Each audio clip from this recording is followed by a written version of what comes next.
Sometimes the dreams we hold closest are the ones life takes away without warning. Jonas McCready learned that truth on a cold autumn morning in 1887, when a doctor told him he'd never father the family he'd spent 15 years dreaming about. He was a mountain man in the Colorado Territory, strong, capable, and suddenly feeling like half a man. Jonas figured he'd spend the rest of his days alone in his cabin, and he'd made peace with that. Then Eleanor Hartwell, the town's schoolteacher, showed up with 9 wild horses and a strange proposition. She needed help with these animals, and she wouldn't take no for an answer. What neither of them knew was that sometimes broken people and broken horses find their way to exactly where they belong. Before we jump back in, tell us where you're tuning in from. Jonas McCready had built his cabin with his own 2 hands 15 years ago, when he was 25 and the world still felt full of possibility.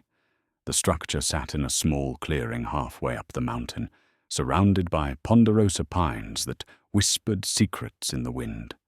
He'd chosen this spot carefully, close enough to town for trading, far enough for the solitude a trapper needed. Back then, he'd imagined adding rooms as children came along. He'd pictured a woman hanging laundry on a line he'd string between 2 aspens. He'd seen it all so clearly. The cabin remained a single room.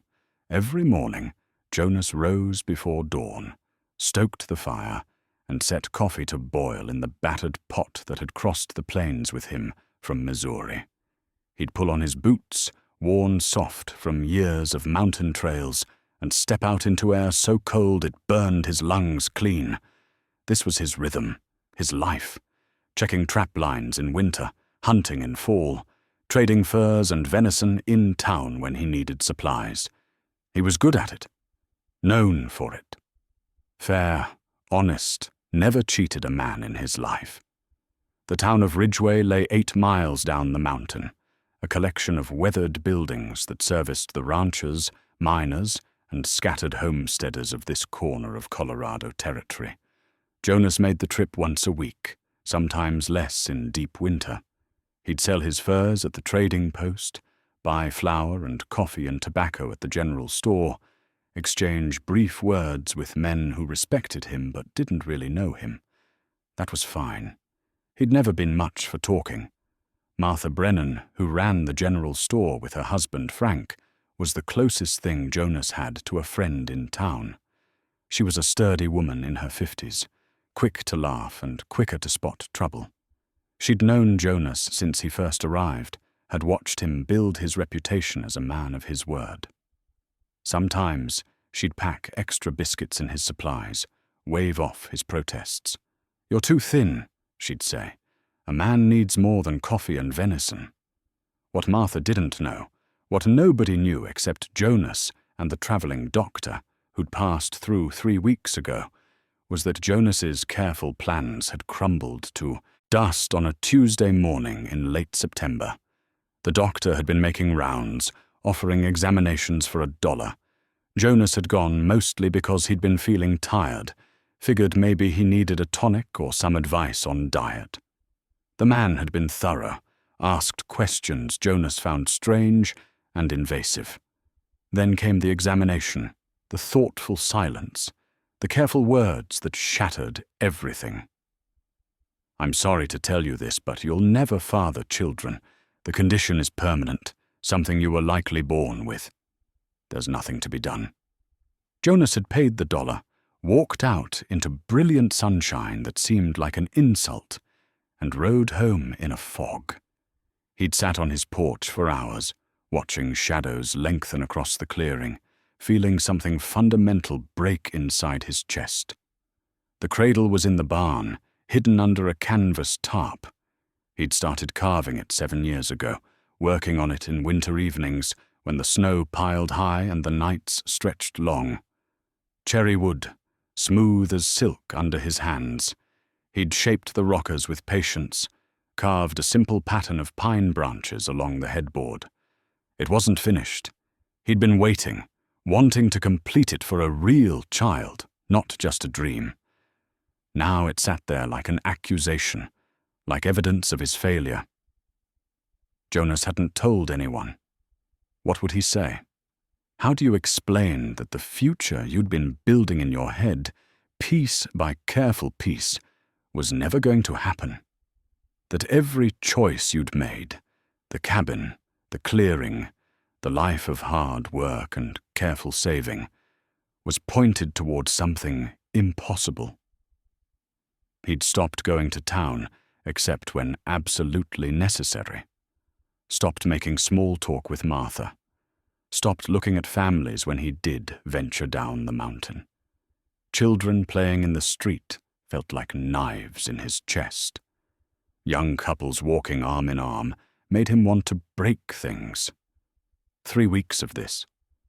3 weeks of waking up to emptiness that felt heavier each day.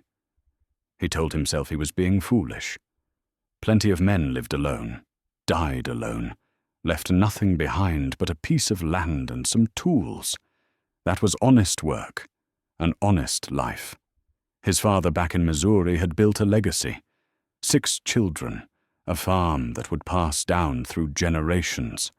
His father had given Jonas the pocket watch before he left, engraved with words that now felt cruel. To build a legacy. Jonas had carried that watch west with pride, certain he'd honor those words, certain he'd create something lasting. Now the watch sat on his mantle, and he couldn't look at it without feeling shame. The first snow had dusted the peaks last week, reminder that winter was coming. Jonas had work to do, traps to set, meat to smoke, wood to split. He threw himself into the labor, welcomed the exhaustion that let him sleep without dreaming. He'd made his peace with it, or so he told himself. This was his lot. A man didn't get to choose his fate, only how he faced it.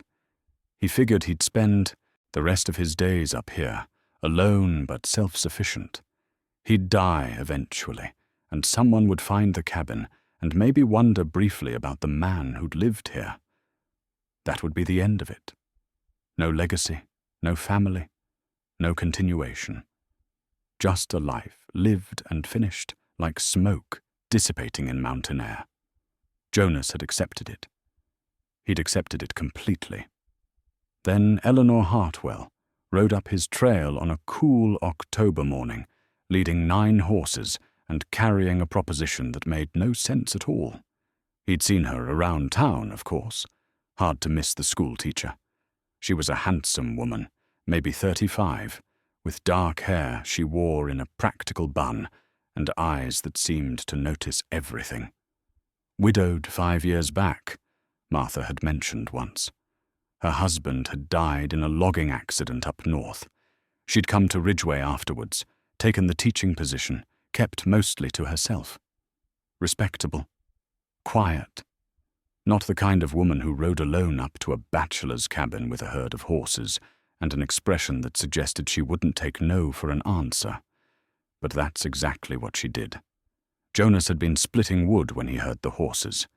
He'd straightened, axe in hand, and watched her approach. 9 mares of various sizes and colors, all of them moving skittish, ears back, eyes rolling white. Eleanor sat her own horse like she'd been born in the saddle, calm and steady, despite the nervous energy of the animals she led. She'd reined up 20 feet from his porch, studying him with those observant eyes. "Mr. McCready," she'd said, "I need your help with these horses." Just like that. No preamble, no apology for the intrusion, direct as a surveyor's line. Jonas had set down the axe, wiped sweat from his forehead, despite the cool air. "Ma'am, I've purchased these animals," Eleanor continued. "They were being mistreated. I couldn't let them go to slaughter, and I couldn't leave them where they were. But they won't let anyone near them, and I don't have land suitable for keeping them." "That's unfortunate," Jonas had said, already seeing where this was headed, and wanting no part of it. "I'm told you're skilled with animals. Patient. and you have land here." She gestured to his clearing, the meadow beyond. "I'm proposing a partnership. You provide the space and expertise. I'll pay for all feed and supplies. These horses need time and gentleness. I believe you can provide both." Jonas had felt irritation rise in his chest. "I'm not taking on anyone else's problems, Mum. I've got my own work to do." Eleanor had studied him for a long moment, and he'd had the uncomfortable feeling she was seeing more than he wanted to show. "I'm not asking you to fix them, Mr. McCready," she'd said quietly. "I'm asking you to give them a chance to heal. There's a difference." Something about those words had struck him like a physical blow. Give them a chance to heal. As if healing was even possible for creatures that had been broken badly enough. He'd wanted to say no. Wanted to send her back down the mountain with her traumatized horses and her impossible requests. But she'd sat there on her horse, waiting, and the silence had stretched between them until he'd heard himself say, "I'll think about it." "I'll come back tomorrow morning," Eleanor had replied, as if his thinking about it was the same as agreeing. "Early. We'll need most of the day to get them settled properly." Then she'd turned her horse and headed back down the trail, the 9 mares following in a nervous, skittish line. Jonas had stood in his yard, watching until they disappeared into the trees, wondering what in God's name had just happened. That night, he'd gone to the barn and pulled back the tarp covering the cradle. He'd run his hands over the smooth cherry wood, feeling the grooves where he'd carved each detail with care. All this work, all this hope, for nothing. Just like these horses, broken things that couldn't be fixed, couldn't serve the purpose they were meant for. He should have said no outright, should have sent her away the moment she proposed this foolish plan.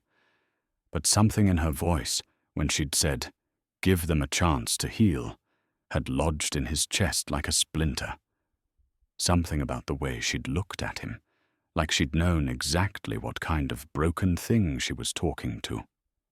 Jonas had covered the cradle again, walked back to the cabin, and lain awake most of the night. When dawn came, he'd made fresh coffee and waited. Sure enough, just after sunrise, he heard horses on the trail. Eleanor Hartwell was coming back, and Jonas realized with something between resignation and curiosity that he was going to say yes. He didn't know why. Didn't know what he hoped to accomplish with 9 traumatized horses and a determined schoolteacher who seemed to see right through his walls. But he was going to say yes. Maybe broken things deserved a chance, after all. Eleanor arrived with a wagon full of supplies and a determination that seemed to fill the entire clearing. Jonas watched from his porch as she navigated the rutted trail, the same 9 horses trailing behind on long lead ropes, still skittish, still wild-eyed with fear. "Good morning, Mr. McCready," she called out, setting the wagon brake with practiced efficiency. "I brought hay, oats, and some medical supplies. I wasn't sure what condition your fencing was in, so I also brought wire and posts if we need them." Jonas descended the porch steps slowly, taking in the organized chaos of her preparation. She'd thought of everything, which somehow made him feel both impressed and irritated. This woman had assumed his cooperation before he'd even given it. "Ma'am, I haven't actually said I'd do this," he pointed out. Eleanor climbed down from the wagon, brushing dust from her split riding skirt. She wore practical clothes, he noticed. Nothing fancy, everything chosen for function. A woman who understood work. "You're still here," she said simply. "You could have left before dawn, avoided me entirely. The fact that you're standing on your porch with fresh coffee made tells me you've already decided." She was right, and that irritated him more. Jonas gestured toward the horses, who were huddled together at the far end of their lead ropes, as far from the humans as they could manage. "Tell me about them," he said. "The truth. What happened to these animals?" Eleanor's expression shifted, something hard and angry flashing across her features before she controlled it. She reached into the satchel she carried, pulled out a worn leather bag, and handed it to Jonas. Inside was a rope halter, stiff with dried blood. "Ranch hand named Dalton purchased them at auction 6 months ago," Eleanor said, her voice tight. "Promised the sellers he was building a breeding program. What he actually did was try to break them using methods that would make you sick.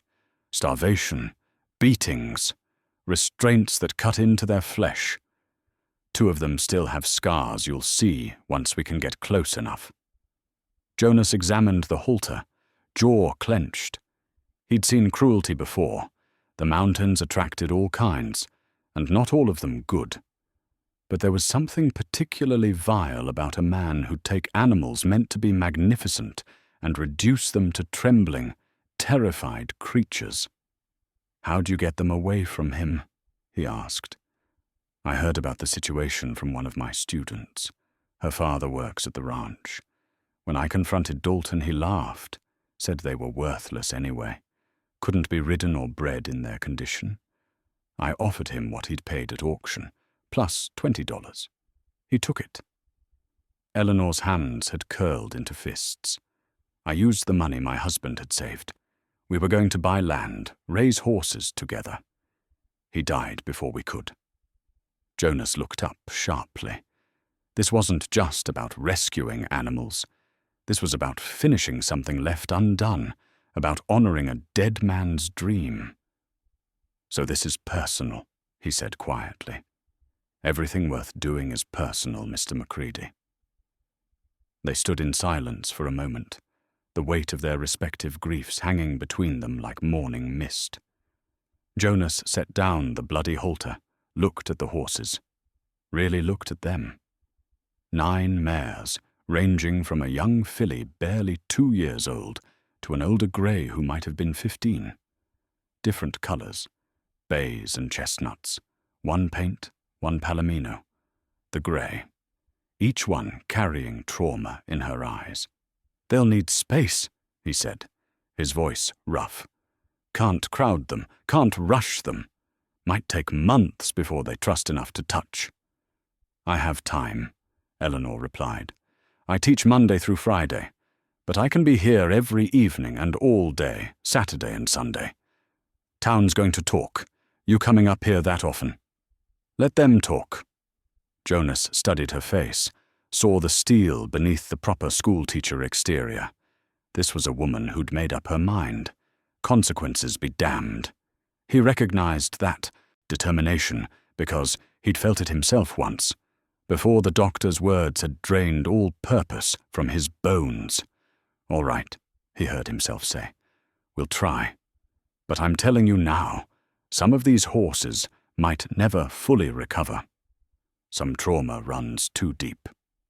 Eleanor met his eyes, and for a moment he felt like she wasn't talking about horses at all when she said, "Some trauma runs deep.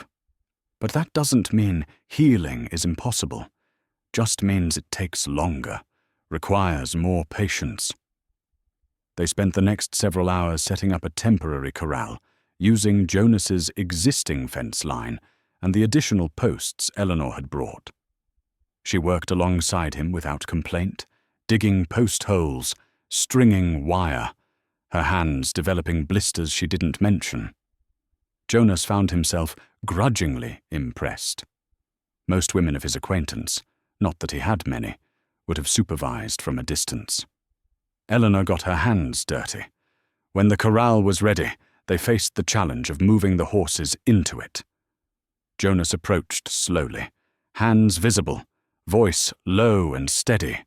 The horses immediately panicked, bolting to the end of their ropes, eyes rolling white, several of them rearing.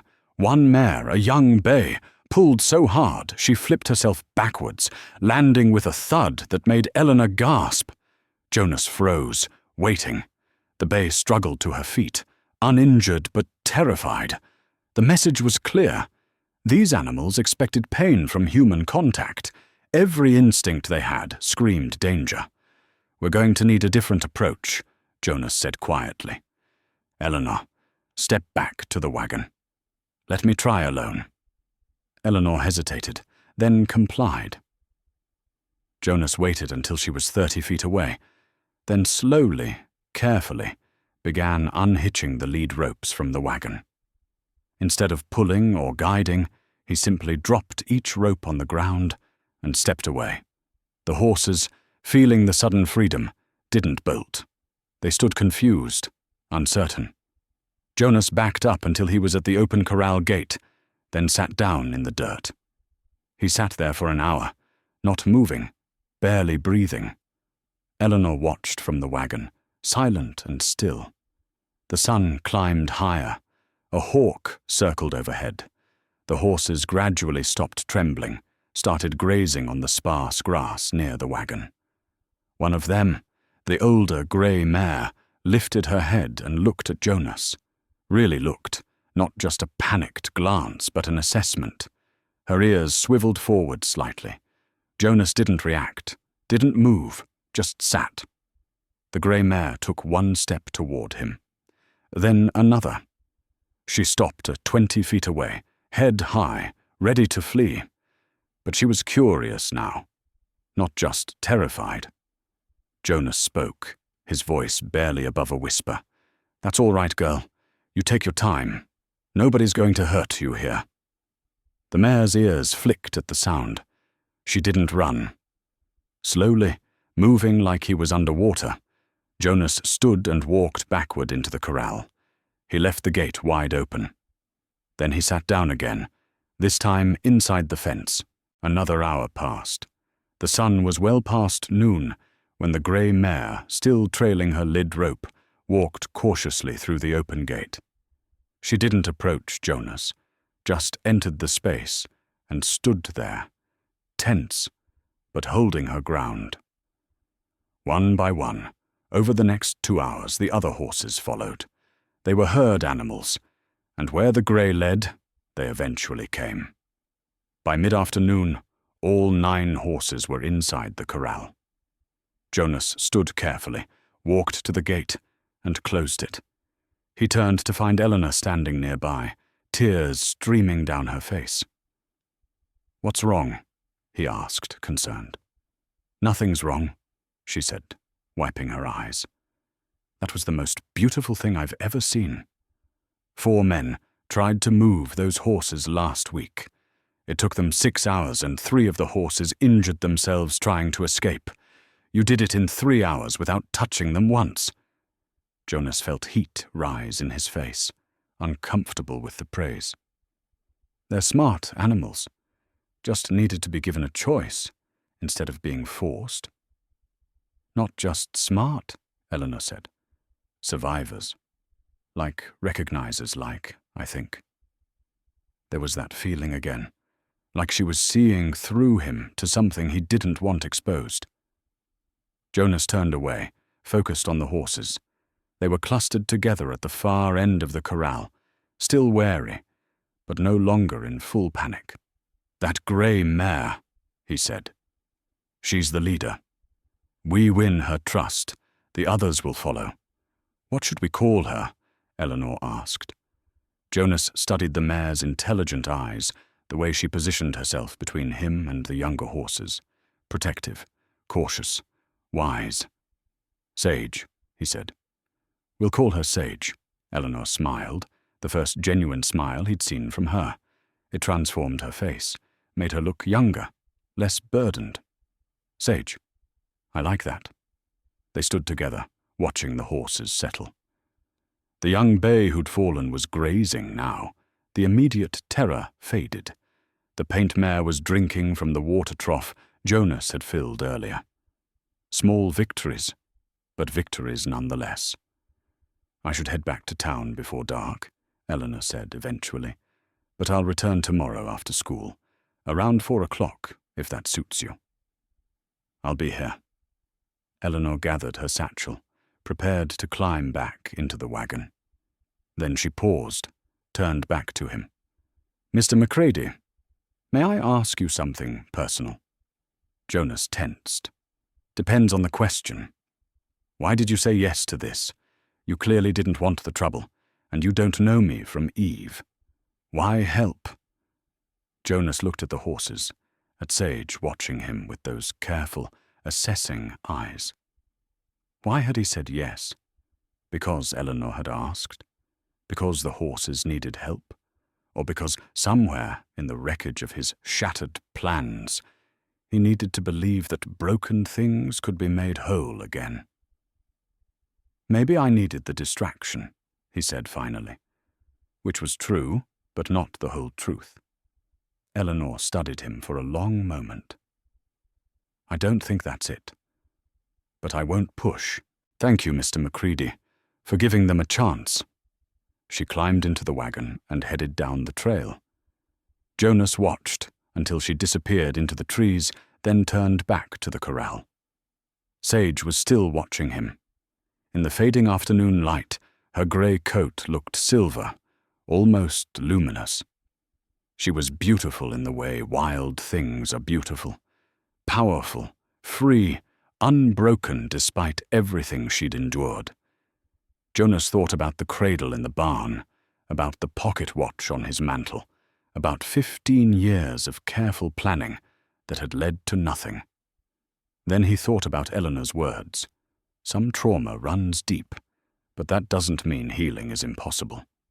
He pulled up a stump, positioned it near the corral fence, and sat down. The horses shifted nervously, but Sage didn't bolt. She just watched, ears forward, waiting to see what this strange man would do next. Jonas sat there until sunset painted the mountains purple and gold. He sat until the stars came out.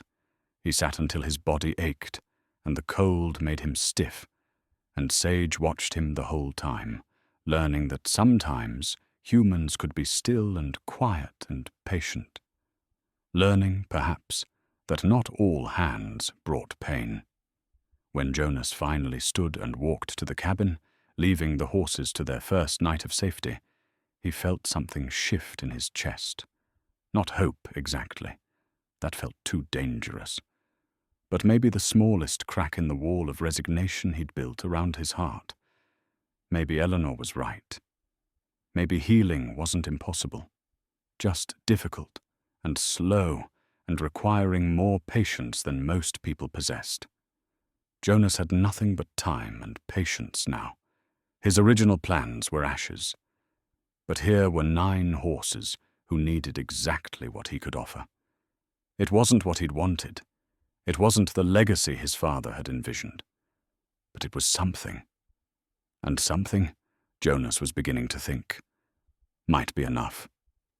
Inside the cabin, Eleanor looked around with undisguised curiosity. Jonas saw his home through her eyes, Spartan, functional, with none of the touches that marked it as truly lived in. No curtains, no pictures, no softness anywhere. Just tools, supplies, and the necessities of survival. It's very practical, Eleanor said diplomatically. It's empty, Jonas replied, surprising himself with the honesty. I kept it this way deliberately. Didn't seem right to make it comfortable for just me when I was planning on it being temporary. 15 years is a long temporary. Jonas busied himself making coffee, grateful for something to do with his hands. I kept thinking next year I'd meet someone. Next year I'd start building the additions. Next year the real life would begin. Then the years just kept passing and I kept waiting. Eleanor settled into the chair by the fire, accepting the coffee he handed her. We're alike in that way. I've been living in temporary for 5 years now. The house I rent in town, the way I keep my belongings, it's all temporary, waiting for a permanent that I know isn't coming. They drank in silence for a while, listening to the wind pick up outside. The storm was intensifying. Jonas glanced out the window and frowned. You might be here a while. This is shaping up to be a real blow.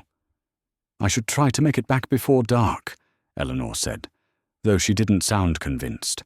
In this, you'd freeze or lose the trail. Both, most likely. Jonas tried to keep his voice matter-of-fact. You can stay here. I'll sleep in the barn with the horses. Keep an eye on them through the night. Eleanor studied him for a long moment. That's not necessary. I trust you, Jonas. And besides, you'll freeze in the barn. We're both adults. I'll sleep by the fire, you take the loft. We'll be perfectly proper. The suggestion sent a spike of panic through him. Not because he didn't trust himself, but because he trusted his feelings too much. Having Eleanor in his space, overnight, felt dangerously intimate. But the wind howled outside, rattling the shutters, and he knew she was right. Attempting the trail now would be foolish. All right, he agreed, but I'll make up a proper bed by the fire. You'll be more comfortable. As the short winter day faded into darkness, they settled into an unexpected domesticity. Eleanor had bread and cheese in her basket, which they shared for dinner. Jonas added some dried venison and the last of his preserved apples.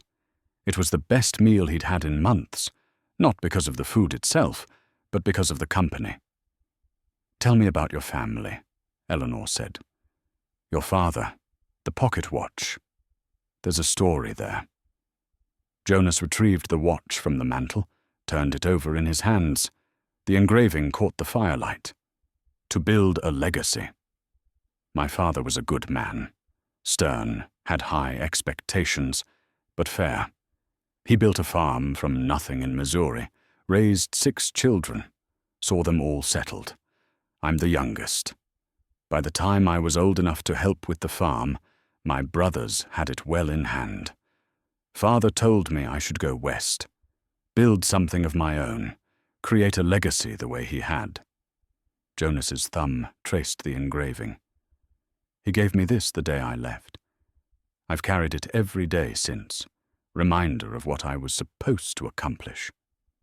And you feel you failed him. Haven't I? He wanted grandchildren, wanted the McCready name to continue through me. Instead, I'm alone on a mountain, helping heal horses that aren't even mine. Eleanor leaned forward, her expression intense. Jonas, listen to me. Legacy isn't just blood. It's not just children carrying on your name. It's the mark you leave on the world, the good you do, the lives you touch. Those horses out there, you're giving them a second chance. That matters. That's legacy. It's not what he meant, Jonas said stubbornly. Maybe not. But it's what you have to offer. And it's enough. Eleanor reached out, touched his hand briefly. My husband used to say that the life we plan and the life we get are rarely the same. The measure of a person is what they do with the life they actually have, not the one they imagined. Jonas looked at their hands, hers still resting on his, small and capable and warm. He should pull away, should maintain the proper distance. Instead, he found himself turning his hand over, lacing his fingers with hers. I'm beginning to think, he said slowly, that maybe you showing up with those horses wasn't random chance. I don't believe in random chance, Eleanor replied. I believe in paths crossing when they're meant to. I needed help with the horses. You needed a reason to keep going. Maybe we were always meant to find each other. The storm raged outside, but inside the cabin, Jonas felt something warm and dangerous growing. He was falling for this woman, had been falling since she first rode up his trail with her impossible request and her refusal to take no for an answer. The realization should have terrified him. In some ways it did. But it also felt inevitable, like watching spring arrive after a brutal winter. Eleanor, he said, there are things you should know about me. I'm not easy to live with. I'm used to solitude, used to silence. I don't have much to offer except this mountain and hard work. "I don't need easy," Eleanor said, "and I'm used to solitude myself. As for not having much to offer, Jonas, you're one of the most genuine people I've ever met. You care about doing things right. You have patience and gentleness and integrity. That's more than most people have to give. But I can't give you children. Can't give you the family your husband wanted for you." Eleanor's eyes glistened in the firelight. "Thomas wanted me to be happy. He wanted me to live fully, not just survive. You make me feel alive again, Jonas. You make me want to build something new instead of just mourning what I lost." That's what he would have wanted.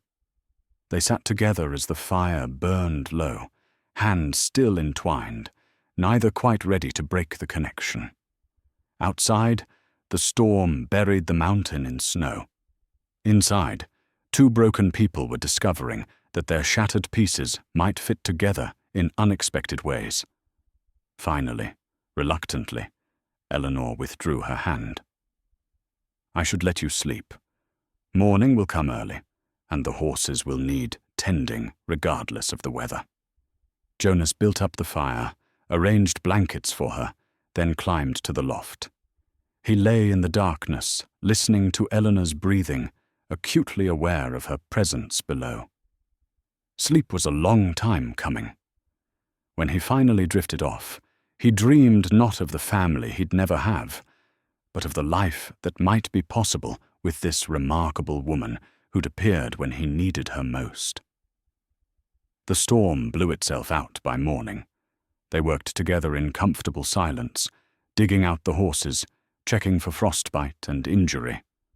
All 9 animals had weathered the storm well, protected by the shelter Jonas and Eleanor had built together. As Eleanor prepared to leave, Sage did something remarkable. She approached Jonas directly, close enough that he could have touched her. She didn't flinch, didn't flee. Just stood there, accepting his presence. Eleanor watched with tears in her eyes. "She's healing," she whispered. Jonas looked at Eleanor, then at Sage, then back at Eleanor. "We all are," he said, "even when we don't expect to." December settled over the mountain with a cold that seemed to seep into bones and stay there. Jonas and Eleanor's partnership had shifted into something neither of them named, but both felt. Their conversations grew longer, more personal. The silences between them became comfortable, filled with understanding rather than awkwardness. Eleanor still wore her wedding ring on a chain around her neck, but Jonas noticed she touched it less frequently now. She told him about Thomas with fondness rather than sharp grief, speaking of her late husband the way one speaks of a cherished memory rather than an open wound. "I've been thinking about taking the ring off," she said one afternoon, as they worked on repairing fence damaged by the latest storm. "Not forgetting Thomas, but acknowledging that I'm ready to move forward." Jonas paused in his work, hammer in hand. "That's a big step. 5 years is long enough to mourn. Thomas would have wanted me to live, not just exist as a memorial to him." Eleanor looked at Jonas directly. "He would have liked you, I think. You're similar in some ways. Quiet, steady, patient with things that need time." "I'm honored you think so." Eleanor smiled. "Don't be too honored. He was also stubborn, occasionally frustrating, and had a tendency to bottle up his feelings until they exploded." Despite himself, Jonas laughed. "Are you saying I'm stubborn and frustrating?" "I'm saying you're human. We both are. Flawed, carrying baggage, trying our best to move forward despite our scars." She hammered a nail with more force than necessary. "The question is whether we're brave enough to try together." The words hung between them, an invitation and a challenge. Jonas set down his hammer, wiped his hands on his pants, and walked over to where Eleanor stood. She looked up at him, her expression open and vulnerable in a way that made his chest tight. "I want to try," he said quietly, "but I'm scared. What if I can't be what you need? What if this doesn't work? Then we'll have tried and failed together, which is better than never trying at all." Eleanor reached up, touched his face gently. "I'm scared too, Jonas. But I'm more scared of spending the rest of my life wondering what might have been if I'd been brave enough to reach for it." Jonas covered her hand with his, holding it against his cheek. They stood that way for a long moment, the cold air around them, the horses watching with curious eyes. Then, slowly, carefully, Jonas leaned down and kissed her. It was gentle, tentative, the kiss of two people learning each other for the first time. Eleanor's lips were soft, tasting of coffee and hope. When they pulled apart, both were breathing hard, visible puffs of white in the cold air. "Well," Eleanor said, her voice shaky, "that was worth the wait." Jonas laughed, a real laugh that felt like it came from somewhere deep inside he'd forgotten existed. "I should have done that weeks ago. You did it when you were ready. That's what matters." They went back to work, but everything felt different now. A line had been crossed, an acknowledgement made. They were courting, though neither said the word. They were building toward something, though the shape of it remained unclear. The horses continued to heel. 6 of them now approached readily. A loud touch even seemed to enjoy human company. Copper followed Eleanor everywhere she went, his attachment obvious and endearing. Willow had become gentle enough to halter and lead. Sage, the wise grey mare, accepted Jonas completely, would eat from his hand, stand calmly while he checked her hooves, even rest her head against his shoulder in what felt like trust and affection. But 2 horses remained broken, the bay with the limp, whom they'd named Grace, and the small sorrel, called Hope. These 2 stayed at the back of the herd, flinching at sudden movements, unable to accept kindness. Their fear ran so deep it seemed permanent. "What if they never heal?" Eleanor asked one evening, watching Hope tremble at Jonas's approach from 30 feet away. "Then we keep them safe and comfortable anyway," Jonas replied. "Healing isn't always complete. Sometimes it's just learning to live with the damage." Eleanor looked at him thoughtfully. "Is that what you're doing? Learning to live with the damage?" "I'm trying to, with your help." The town had begun to notice their courtship. Martha at the general store gave Jonas knowing smiles when he came in for supplies. The pastor had mentioned to Eleanor that he'd be happy to perform a wedding ceremony whenever she was ready. The gossip was mostly kind, though Jonas had overheard a few men at the trading post expressing doubt that a proper school teacher should be spending so much time alone with a bachelor. "Let them talk," Eleanor had said when Jonas mentioned it. "I stopped living for other people's approval when Thomas died. Life's too short and too uncertain to waste it on propriety." Still, Jonas worried about her reputation. He worried that their unconventional courtship might affect her position at the school, might make life difficult for her in town. "Marry me," he said one afternoon, the words coming out abrupt and unplanned. Eleanor looked up from the horse she was grooming, startled. "What?" "Marry me," Jonas repeated, his heart pounding. "Make it official. Proper. I don't want people talking about you, questioning your character. And I don't want to spend another day pretending I'm not completely in love with you." Eleanor set down her brush, walked over to stand in front of him. "Jonas McCready, that is possibly the worst proposal I've ever heard. You're doing it to protect my reputation." "I'm doing it because I want to wake up every morning with you beside me," Jonas said, finding his words now.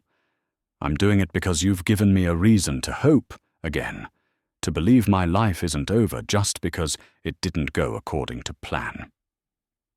I'm doing it because I love you, Eleanor, and I want to build whatever kind of legacy we can create together." Eleanor's eyes filled with tears. She touched the chain around her neck where her wedding ring rested. Then slowly, deliberately, she removed it. She held the ring in her palm for a moment, then tucked it carefully into her pocket. "Yes," she said, "I'll marry you." They set the wedding for early spring, giving the winter time to pass and the trails to clear.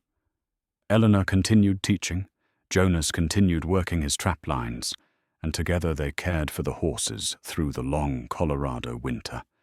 The plan was simple, practical, built on mutual respect and growing love.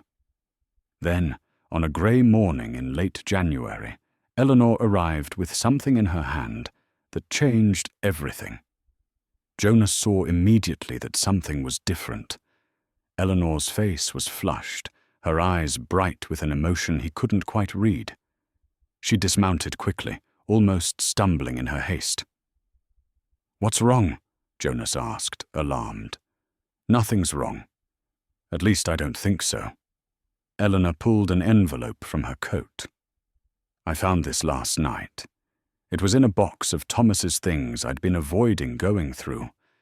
I think I was meant to find it now, after all this time." She handed him the envelope. It was addressed to Eleanor in a masculine hand, the paper yellowed with age. Jonas looked at her questioningly. "Thomas wrote it before he died. Not the day before, months before. He knew the logging work was dangerous, that any day could be his last. He left instructions for me, things he wanted me to know if something happened to him." Eleanor's voice shook slightly. "I need you to read it, Jonas. I need you to understand." Jonas opened the envelope carefully, unfolded the letter inside. The handwriting was neat, deliberate, the words of a man who'd thought carefully about what he wanted to say. "My dearest Eleanor," Jonas read aloud. "If you're reading this, then I'm gone, and you're facing a future without me. I'm sorry for that, sorrier than words can express. But I need you to know some things. Need you to hear them even if I'm not there to say them in person. First, don't mourn me too long. You have so much life left to live, so much love left to give. I want you to find someone else, Eleanor.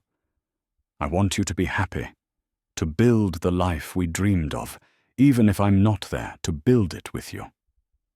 I know you wanted children, and I know we couldn't have them. That wasn't your fault, no matter what the doctors said or what you believed in your darkest moments. You are whole and worthy, and enough exactly as you are. If you find love again, find someone who understands that.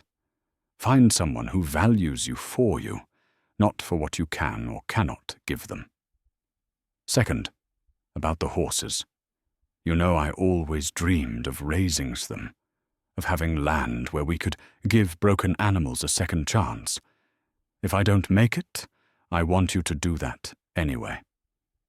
Use the money I've saved. It's in the bank in Denver. The account information is with our papers. Buy horses that need help. Find someone patient and kind to help you care for them. Find someone who understands that healing takes time, that some wounds don't show but run deep nonetheless. I have a very specific picture in my mind of the kind of person I hope you'll find.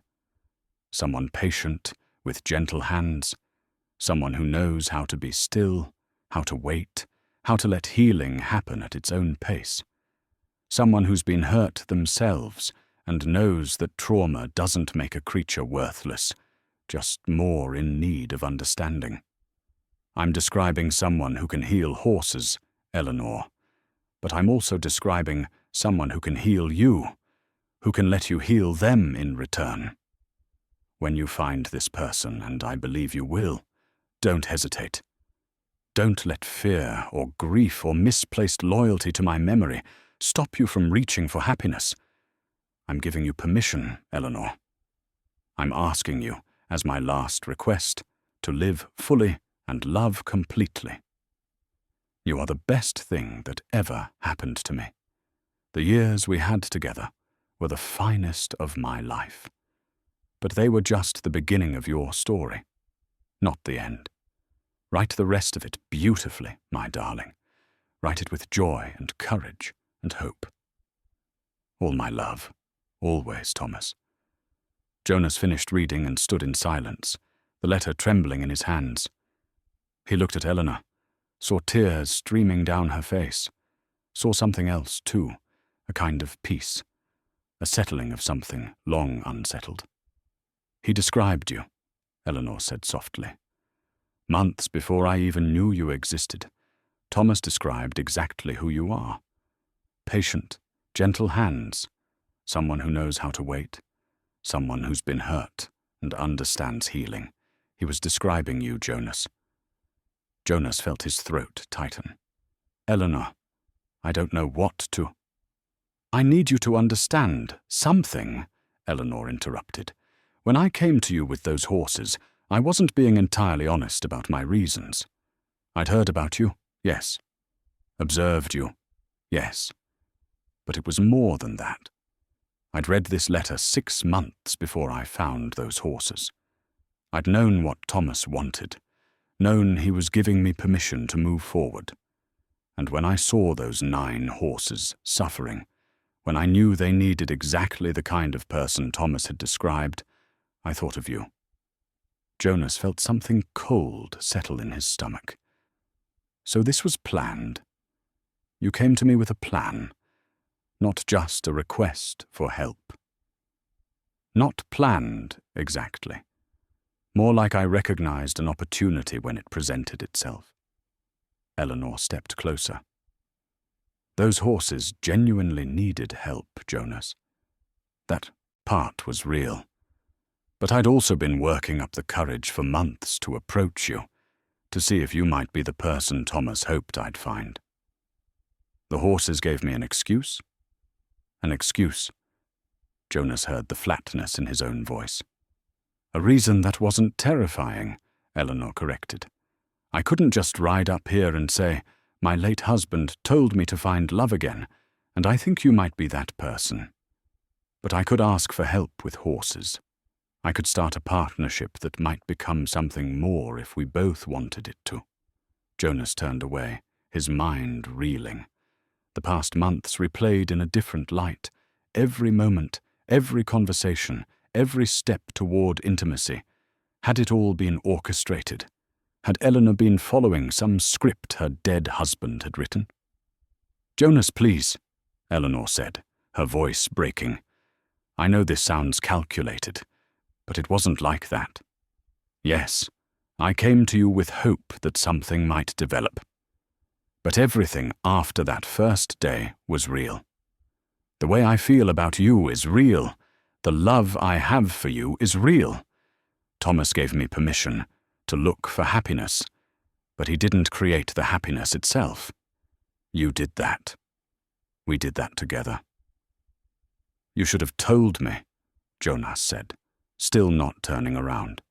Before I fell in love with you, before I proposed, you should have told me the truth. I know, I should have. I was scared you'd think exactly what you're thinking now, that I was using you, manipulating you, following some blueprint instead of genuinely caring for you. Jonas thought about the past months, thought about Eleanor's patience with the horses, her willingness to work in the cold, her genuine joy at every small victory, thought about the night of the storm, the conversations, the gradual opening of both their hearts. Had that been manipulation, or had it been 2 broken people genuinely finding each other? He turned to face her. Tell me the truth, Eleanor, all of it. Do you love me for myself, or because I fit the description in that letter? Eleanor met his eyes without flinching. I love you because you're kind and patient and genuine.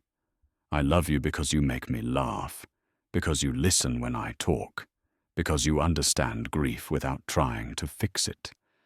I love you because when I'm with you, I feel whole instead of broken. Thomas's letter gave me permission to look for love again. And yes, it gave me an idea of what kind of person might be right for me. But you became real to me, Jonas. Not a description in a letter, but a flesh and blood man I fell in love with despite my fear, not because of a dead man's instructions. Jonas looked at the letter still in his hands, read Thomas's words again. Someone who's been hurt themselves and knows that trauma doesn't make a creature worthless, just more in need of understanding. Thomas had understood something fundamental about healing, about partnership, about what Eleanor would need. He wanted you to be happy, Jonas said slowly. That's what this letter is really about. Not giving you a blueprint, but giving you permission to move forward. Yes, Eleanor whispered. And the horses, the timing. You saw an opportunity to test whether I might be the kind of person he described. I saw an opportunity to approach you without terrifying myself with vulnerability. The horses needed help regardless. If nothing had developed between us, they still would have been saved. Jonas considered this. Was he angry? Yes, somewhat. She should have been honest earlier. But was he angry enough to walk away from what they'd built? He thought about the past months, about the genuine connection he'd felt, about the way Eleanor had shared her own pain and vulnerability. "Show me the ring," he said finally. Eleanor looked confused but reached into her pocket, pulled out the gold band she'd worn for years. She placed it in his palm. Jonas examined it, saw the inscription inside. Always, Thomas. He held it for a long moment, feeling the weight of it, the history. Then he handed it back to Eleanor. "Put it somewhere safe," he said. "Not to forget him, but to honor what he gave you, including permission to love again. But Eleanor, from now on we move forward with complete honesty. No more secrets, no more orchestration, just two people choosing each other." Eleanor's face crumpled with relief. "No more secrets," she agreed. "Jonas, I'm so sorry. I should have told you sooner." "You should have. But I understand why you didn't." He reached for her, pulled her into his arms. "We're both carrying ghosts, Eleanor. Your husband's, my unborn children's. The question is whether we're going to let those ghosts dictate our future, or whether we're going to honor them while building something new." Eleanor held him tight. "Something new. Please, let's build something new." They stood together in the cold January air, two people who'd been brought together by a mixture of intention and chance, grief and hope, broken dreams and new possibilities. The horses watched from their shelter, Sage at the front as always, wise eyes taking in the human drama.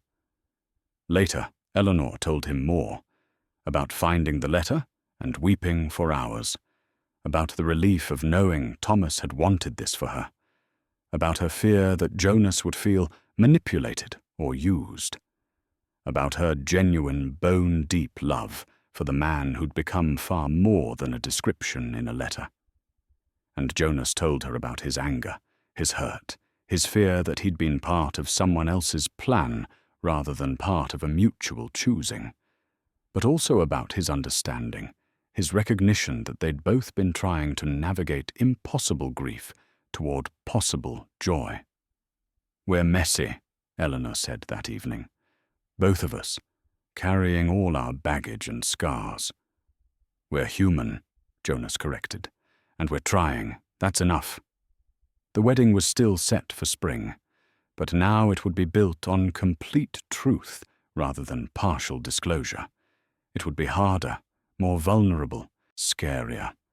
It would also be real in a way nothing else had been. February brought a thaw, brief but welcome, and with it came decisions about the future. Jonas and Eleanor had weathered the revelation of Thomas's letter, had found their way through hurt and honesty to a stronger foundation. Now they faced practical questions about building a life together. "There's land adjacent to yours coming up for sale," Eleanor told him one afternoon. "The Patterson place. Old man Patterson died last fall, and his children back east want to sell. It's got better grazing land than what you have here, a natural spring, and a barn that's still in decent shape." Jonas had heard about the sale through town gossip, but hadn't given it much thought. Now he considered it with new interest. How much land? 40 acres, plus the structures. They're asking a fair price, more than I have saved, but with both our resources combined, we could manage it. Eleanor's expression was carefully neutral, letting him process without pressure. It would give us room to expand the horse operation, room to really build something. "You're talking about a business," Jonas said slowly. "Not just helping these 9 horses, but taking in others. There are so many animals that need help, Jonas. What we've learned with these 9, we could offer that to others. Build a reputation as a place where traumatized horses can heal." Eleanor's enthusiasm was evident now. It wouldn't make us rich, but it would be meaningful work. It would be legacy. That word again. Legacy. Jonas thought about his father's pocket watch, about the weight of expectations he'd carried for 15 years. Then he thought about Sage, about the way she now approached him with trust instead of fear, about Copper's playful affection, about Willow's gentle spirit emerging from beneath layers of trauma. "What about your teaching?" he asked. "I'd continue through the spring term, then transition out. Let them find a new teacher for fall. The town needs consistency, and I won't leave them scrambling." Eleanor paused. "But, Jonas, I've been teaching other people's children for years because I couldn't have my own. This would be different. This would be raising living creatures that need us, building something that lasts. It feels right." Jonas walked to the window, looked out at the 9 horses grazing peacefully. 6 months ago they'd been broken, terrified, seemingly beyond help. Now most of them were thriving, proof that healing was possible with patience and care. "Let's do it," he said, turning back to Eleanor. "Let's buy the land and build something together." The relief and joy on Eleanor's face made his decision feel right in a way words couldn't capture.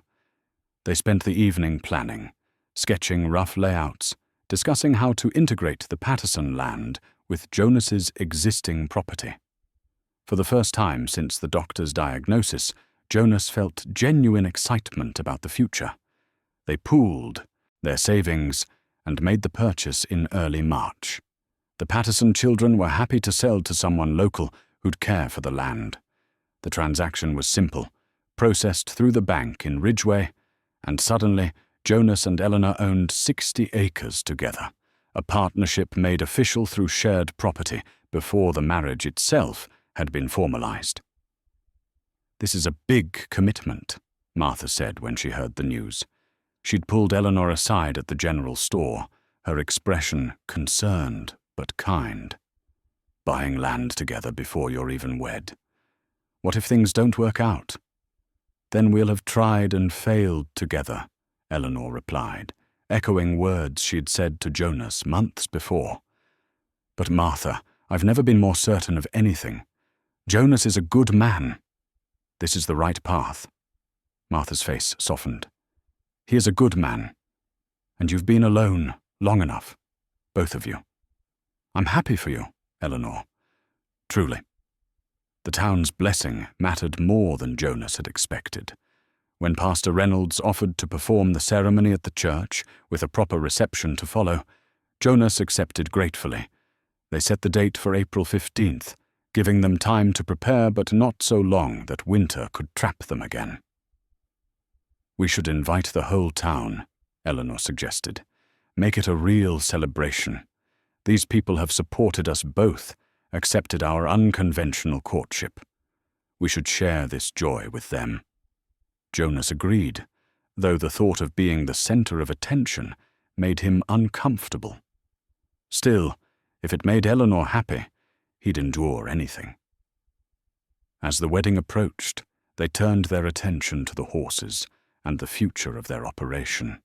Word had spread about their success with the 9 rescued mares, and inquiries had begun to arrive. A rancher, 2 counties over, had a gelding traumatized by a mountain lion attack. A widow in town had an old mare she couldn't bear to put down, but couldn't care for properly. Each request represented another creature in need, another opportunity to put their skills to use. "We can't take them all," Jonas cautioned. "Not until we've got proper facilities set up. Not until we've proven we can sustain this long term." "I know," Eleanor agreed. "But we can start planning. Map out where we'll build additional corrals, how we'll rotate grazing, what we'll need for medical supplies and feed storage. We can build toward being ready." They worked on those plans together in the evenings, Eleanor's organizational skills complementing Jonas's practical knowledge. She thought in systems and structures. He thought in immediate, hands-on needs. Together they created something more comprehensive than either could have managed alone. But alongside the excitement and planning, there remained one source of concern: Grace and Hope, the 2 horses who'd never fully recovered. Grace, the bay mare with the limp, had improved physically. The injury had healed as much as it would, and she could move without obvious pain. But emotionally, she remained distant, flinching at touch, barely tolerating human presence even after months of patient care. Hope, the small sorrel, was worse. She still huddled at the back of the herd, trembling at any approach, unable to accept kindness. "What if they never heal?" Eleanor asked one evening, watching Hope from a distance. "What if we've done everything we can and it's not enough?" Jonas put his arm around her shoulders, drawing her close. "Then we keep them safe and comfortable anyway. Healing isn't always complete recovery, Eleanor. Sometimes it's just learning to live with less fear, even if the fear never fully disappears." "Is that what you're doing?" Eleanor asked quietly. "Learning to live with less fear?" Jonas considered the question honestly. 6 months ago, he'd been drowning in grief and hopelessness, convinced his life was effectively over. Now he was planning a wedding, buying land, building a future that looked nothing like what he'd imagined, but felt right nonetheless. "I'm learning that the life I have can be enough," he said finally. "That different doesn't mean lesser. That what we're building together is valuable even if it's not what I originally planned." Eleanor turned in his arms, looked up at him with those perceptive eyes. "I'm still scared sometimes. Scared that I'm not enough for you, that you'll regret this choice." "I'm scared too," Jonas admitted. "Scared I'll fail you. Scared I'll wake up one day and realize I've been fooling myself about being happy. But I'm more scared of not trying, of letting fear keep me from the best thing that's ever happened to me." They held each other as the sun set, 2 people who'd learned that courage wasn't the absence of fear, but the choice to move forward despite it. The community rallied around the upcoming wedding in ways that touched Jonas deeply. Martha organized a group of women to sew Eleanor's dress, a simple but elegant design in cream-colored cotton. Frank Brennan, Martha's husband, donated lumber for building improvements on the new property. Several ranchers offered help with the barn, raising planned for late spring. "You're part of this community, whether you realized it or not," Martha told Jonas when he tried to protest the generosity. "You've been honest and fair in all your dealings for 15 years. That builds trust, builds respect. People want to help you succeed. Jonas found himself accepting the help with gratitude, recognizing that isolation wasn't strength, but fear in disguise. Letting people in, letting them help, was its own kind of courage. On a bright morning in early April, Jonas went to the barn where he'd hidden the cradle so many months ago. He pulled back the tarp, ran his hands over the unfinished cherry wood. It had been meant for a child he'd never have, a future that would never exist. Looking at it now didn't bring the sharp pain it once had, just a gentle melancholy for the path not taken. "What are you going to do with it?" Eleanor asked from the doorway. He hadn't heard her approach. Jonas turned, saw understanding in her expression. "I thought maybe we could finish it together. Not for a baby, but for something else. The first foal born on our property, maybe. A symbol of what we're creating instead of mourning what we can't have." Eleanor crossed to him, examined the cradle with careful attention. "It's beautiful work, Jonas. The carving is exquisite. Thomas would have loved the detail in these pine branches." "Let's finish it," Jonas said. "Together. Make it represent our future instead of my past." They worked on the cradle over the next week, sanding the rough edges, completing the carving, applying oil that brought out the rich grain of the cherry wood. It became a meditation, a way to transform something born of grief into something hopeful. When it was finished, they placed it in the barn, not as a hiding place, but as a promise of what might come. 10 days before the wedding, something remarkable happened. Jonas was working in the corral, replacing some worn fence posts, when he felt a gentle pressure on his shoulder. He turned slowly and found himself face to face with Hope. The small sorrel mare had approached on her own, had overcome her fear enough to touch him.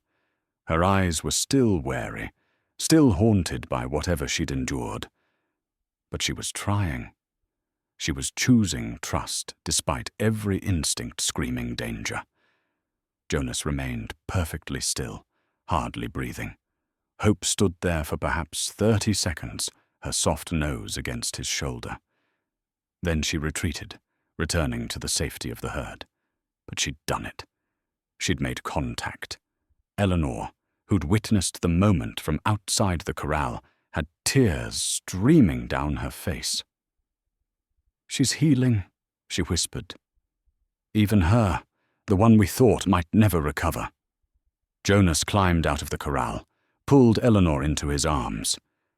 "We're all healing," he said. "Some faster than others, but all of us moving in the right direction." The wedding was 10 days away. The land was purchased. The plans were made. The community was rallying. And even the most broken among them, human and horse alike, were proving that healing was possible. Jonas thought about his father's pocket watch, about building a legacy. This wasn't the legacy his father had imagined. But it was real, it was good, and it was enough. Jonas kissed Eleanor with the church full of witnesses, and the congregation erupted in applause and cheers. It was the kind of kiss that sealed promises and opened futures, tender and passionate and full of hope. The reception was held on the new property, the Patterson land that was now theirs together. Tables had been set up under the trees, food brought by seemingly everyone in town. There was roasted venison and fresh bread, pies and cakes, preserves and pickles. Children ran wild in the spring sunshine, while adults talked and laughed and celebrated. Jonas found himself pulled into conversations he'd have avoided a year ago. Ranchers wanted to talk about the horse operation, asked questions about their methods, shared stories of animals they'd known. Women congratulated Eleanor, admired her dress, offered advice about marriage with knowing smiles. The community had fully embraced them, and Jonas realized he was no longer the isolated mountain man, but part of something larger. "Speech!" someone called out, and others took up the chant. "Speech!" Jonas felt panic rise, but Eleanor squeezed his hand reassuringly. Together they stood, facing their neighbors and friends. "I'm not much for speeches," Jonas began, and laughter rippled through the crowd. "But I want to thank you all for being here, for supporting us. A year ago, I was alone and convinced that's how I'd stay. Then this remarkable woman showed up with 9 traumatized horses and a refusal to take no for an answer. More laughter, warm and understanding. She taught me that healing is possible, that broken things can be made whole, and that the life we get might be different from the one we planned, but no less valuable. So thank you, Eleanor, for choosing me, and thank you all for accepting us." Eleanor stood as Jonas sat down, her natural ease with public speaking evident. "Jonas is right. A year ago, neither of us imagined this day would come. I was still mourning my first husband, and Jonas was carrying his own grief. We found each other through horses that needed help, and in helping them, we helped each other heal. That's what community does. It gives us space to hurt and space to heal, and it celebrates with us when we find joy again. Thank you for giving us both." The celebration continued through the afternoon. Frank played his fiddle, and couples danced in the clearing. Children chased each other around the tables. The horses grazed peacefully in their corral, Sage watching the proceedings with her usual wisdom. As evening approached, Jonas and Eleanor slipped away from the crowd, walking to where the 9 horses stood. They'd been together through every step of this journey, silent witnesses to the transformation of 2 broken people into a united whole. "Look at them," Eleanor said softly. 6 months ago, they could barely stand to have us near. Now they're calm, healthy, content. Not all of them, Jonas pointed out. Grace and Hope still stood slightly apart from the herd, still carrying visible trauma despite months of care. "But even they're better than they were," Eleanor insisted. "Grace doesn't flinch as much. Hope approached you last week. Progress isn't always complete recovery. Sometimes it's just small steps in the right direction." Jonas pulled Eleanor close, rested his chin on top of her head. "Wise words from my wife."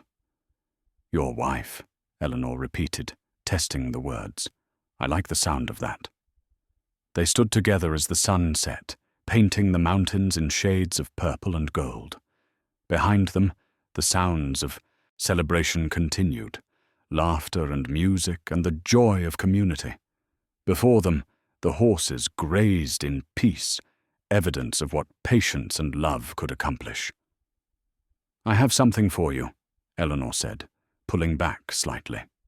She reached into her pocket and withdrew a small package wrapped in cloth. Jonas unwrapped it carefully and found a photograph in a simple wooden frame. It showed the 9 horses, all of them visible, standing in the corral with the mountains behind them. The image was remarkably clear, capturing each animal's unique personality, Sage's wisdom, Copper's playfulness, Willow's grace, even Grace and Hope's remaining wariness. "When did you have this taken?" Jonas asked, amazed. "Last week. I wanted to capture them as they are now, wanted us to remember this moment, where we started, what we've built together." Eleanor's eyes shone in the fading light. "This is our family, Jonas. Not the one we imagined, but the one we have. And it's beautiful." Jonas felt emotion swell in his chest. She was right. This was family, this woman beside him, these animals they'd saved together, this community that had embraced them, this land they'd committed to. It was different from what he'd dreamed, different from what his father had envisioned, but it was real and good, and enough. "I love you," he said simply. "I love you too," Eleanor replied. "Now?" and always. They returned to the celebration hand in hand, husband and wife, ready to begin the life they'd built together from the wreckage of their separate griefs. The party continued late into the evening, but eventually the guests departed, leaving Jonas and Eleanor alone on their land. They walked to the barn where the completed cradle sat, beautiful in its polished simplicity. Eleanor ran her hand over the smooth wood. "Someday," she said, "a foal will be born here, and we'll use this." "Someday," Jonas agreed, "and it will be the beginning of something new." They stood together in the barn, surrounded by the tools of their trade and the evidence of their partnership, and felt the quiet satisfaction of knowing they'd found their way home. 2 years later, autumn 1890, the operation had grown beyond anything Jonas and Eleanor had initially imagined. The barn they'd built together in the summer of '88 now housed 20 horses, each with its own story of trauma and recovery. Word had spread through the territory about the couple who could gentle even the most broken animals, and requests arrived regularly from ranchers, farmers, and families who couldn't bear to give up on horses others had declared hopeless. Jonas stood at the fence line, watching the herd graze in the golden October light. At 32, he looked different from the isolated man of 2 years ago. His face had filled out, the haunted look replaced by calm contentment.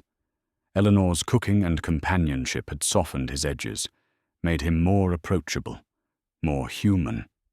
Sage grazed near the fence, her grey coat silvering with age. She was 17 now, the undisputed matriarch of the herd. 2 foals ran nearby, one hers, one Willow's, playing with the boundless energy of youth. Copper had grown into a magnificent stallion, his burnished coat gleaming in the sunlight. He'd sired several foals, his gentle temperament passing to the next generation. Even Grace and Hope, the 2 Jonas had feared might never fully recover, had found peace. Grace no longer limped, the injury long healed, and while she remained more reserved than the others, she approached humans without fear. Hope had blossomed in ways Jonas still found miraculous. She was gentle with the foals, patient with newcomers to the herd, and would eat from Eleanor's hand without hesitation. "Beautiful, isn't it?" Eleanor said, joining him at the fence.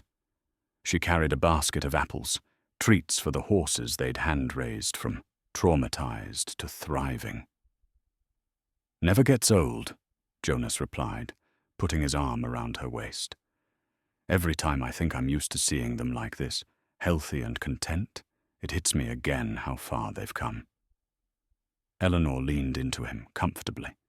They'd developed a physical ease with each other, a partnership that showed in every gesture and glance. "A photographer is coming through town next week. I thought we might have him take a picture. You, me, and the herd. Document what we've built." Jonas considered this. 2 years ago, he'd have refused, uncomfortable with the attention. Now he recognized it for what it was, a way to mark this moment, to create evidence of the legacy they were building. "I'd like that," he said. They distributed apples to the horses, each animal approaching with trust and affection. These weren't just animals they cared for. They were family, each one known and valued. Jonas had learned all their personalities, their quirks, their preferences. He could read their moods, anticipate their needs, and provide exactly the kind of care each required. A wagon appeared on the trail, and Jonas recognized the driver, Tom Hendricks, a rancher from 3 counties over.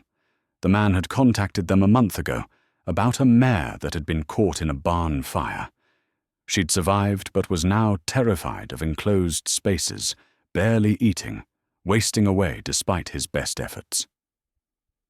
"Mr. McCready, Mrs. McCready," Tom called, pulling the wagon to a stop. "I've brought Ember if you're still willing to take her." Jonas and Eleanor approached the wagon. Inside was a chestnut mare, thin and trembling, her coat dull despite obvious attempts at grooming. Burns scarred her flanks, and her eyes held the wild, desperate look Jonas had learned to recognize, the look of an animal convinced the world held only pain. "We're willing," Eleanor said gently. "Let's get her settled in the isolation corral. Give her space to adjust before introducing her to the herd." They spent the next hour getting Ember situated, moving slowly, speaking softly, giving her control over the pace of interaction. It was the same approach they'd used with the original 9, refined through 2 years of practice and dozens of traumatized animals. As Tom prepared to leave, he pulled Jonas aside. "I've heard what you charge is fair, but I want to pay extra. What you do here, it's more than business. You give these animals back their dignity. That's worth more than money." Jonas shook his head. "Fair price is fair price. We're not looking to get rich, just to do right by the animals and sustain the operation." After Tom left, Jonas returned to the isolation corral where Eleanor sat on a stump, watching Ember from a respectful distance. The mare was pressed against the far fence, every muscle tense, but she wasn't panicking. That was progress. "Think about the original 9, Eleanor said quietly. "How terrified they were, how impossible recovery seemed. Now look at them, thriving, raising foals, teaching the newcomers that humans can be trusted. We did that, Jonas. We created a space where healing is possible." Jonas sat beside her, took her hand. "We did. Together." They sat in comfortable silence, the way they often did, content to simply be present. Their marriage had deepened over 2 years, moved from the tentative early days through various challenges, disagreements about how to handle difficult horses, financial stress when feed prices spiked, the exhaustion of caring for so many animals, into something solid and enduring. Eleanor still taught, though she'd reduced her schedule to 3 days a week, spending the rest of her time with the horses and with Jonas. The children she taught knew about the operation, often visited to see the horses, learned from Eleanor and Jonas about patience and gentleness and the possibility of healing. "I was thinking about the cradle," Eleanor said. "Sage's foal from last spring, Legacy. He's growing so fast. Maybe it's time to pass the cradle on to someone who'll use it for its original purpose." Jonas considered this. The cradle had become a symbol for them, representing transformed dreams and new possibilities. But Eleanor was right. It had been made for children, and while they'd never have their own, they could gift it to someone who would. "Martha mentioned her daughter is expecting," Jonas said. "First grandchild. Maybe we could give it to them." Eleanor smiled. "Perfect. Thomas would have loved that. His saved money helping horses, the cradle you made going to a new baby. Everything coming full circle." The sun was setting, painting the mountains in shades of rose and gold. Jonas thought about the journey that had brought him here, the devastating diagnosis, the isolation and despair, Eleanor's appearance with 9 impossible horses, and an even more impossible proposition. He thought about his father's pocket watch, about the legacy he'd been meant to build. This wasn't that legacy. This was something different, something he'd never planned or imagined. But it was real and good and meaningful. The horses they'd saved numbered in the dozens now. The techniques they'd developed were being shared with others, spreading hope beyond their own property. The community they'd built, Eleanor and Jonas, the human neighbors who supported them, the ever-growing herd, was something that would continue and grow. "I need to tell you something," Eleanor said, her tone suddenly serious. Jonas looked at her, concerned by the shift. "What is it?" "I'm happy," she said simply. "Completely, genuinely happy. I wanted you to know that, wanted to say it out loud. because there was a time I didn't think I'd ever feel this way again. Relief and love flooded through Jonas. I'm happy too. Happier than I ever thought possible. They stood, walked together toward the cabin as stars began to appear in the darkening sky. Behind them, the horses settled in for the night. Sage watching over her family, the foals tucked against their mothers, even Ember standing slightly less rigid in her isolation corral. The photograph, when it was taken the following week, captured everything Jonas and Eleanor had built. They stood in front of the barn, surrounded by horses, the mountains rising behind them. Jonas wore his work clothes and his father's pocket watch. Eleanor stood beside him, her hand in his, her expression radiating contentment. The horses filled the frame, Sage and her foal, Copper and his offspring, all the original 9 and the dozen others they'd saved since. Years later, that photograph would hang in the main barn, a reminder of this moment when 2 broken people and their herd of broken horses had become something whole. Visitors would look at it and see success. But Jonas and Eleanor would see something else. They'd see the journey, the patience, the countless small choices to keep trying even when recovery seemed impossible. They'd see proof that dreams can take forms we never imagine, and that sometimes those unexpected forms are exactly what we needed all along. They'd see legacy not as blood and genes, but as impact and love and the space they'd created for healing. They'd see home. The mountains stood eternal, the horses grazed in peace, and 2 people who'd thought their stories were finished discovered that the best chapters were only just beginning. Life hadn't given them what they'd planned, but it had given them something better. Each other. This work, this community, this unexpected, beautiful life. And that, Jonas thought, as he held Eleanor close and watched their herd settle in for another peaceful night, was more than enough. It was everything.